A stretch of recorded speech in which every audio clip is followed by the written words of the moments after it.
সারদা মা বলছেন তার নিজের স্বামী সম্বন্ধে। এক জায়গায় তার সম্বন্ধে ঠাকুর রামকৃষ্ণদেব কি বলতেন সেটাই তিনি বলছেন তিনি বলতেন, ওরে, ওর নাম সারদা ও সরস্বতী, তাই সাজতে ভালোবাসে। হৃদয়কে বলেছিলেন, দেখ তো তোর সিন্ধুকে কত টাকা আছে, ওকে ভালো করে দুছড়া তাবিজ গড়িয়ে দে। তখন তার অসুখ, তবুও আমায় ৩০০ টাকা দিয়ে তাবিজ গড়িয়ে দেওয়ালেন। তিনি নিজে টাকা কড়ি ছুঁতেই পারতেন না। মা দুঃখ করতেন।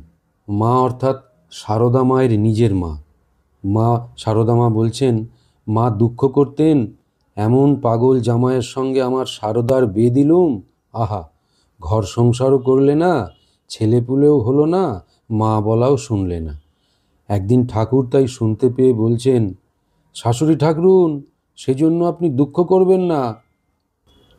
আপনার মেয়ের এত ছেলে মেয়ে হবে, শেষে দেখবেন মা ডাকে জ্বালায় আবার অস্থির হয়ে উঠবে।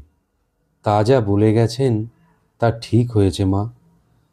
ঠাকুরের কোনো বিষয় ভগবান ছাড়া ছিল না। আমাকে যেসব জিনিস দিয়ে ষোড়শী পুজো করেছিলেন, সেই সব শাঁখা, শাড়ি ইত্যাদি আমার তো গুরুমা ছিলেন না। কি করব ঠাকুরকে জিজ্ঞাসা করাতে তিনি ভেবে বললেন, তা তোমার গর্ভধারিণী মাকে দিতে পারো। তখন বাবা বেঁচে ছিলেন। কিন্তু দেখো, তাকে যেন মানুষ জ্ঞান করে দিও না, সাক্ষাৎ জগদম্বা ভেবে দেবে।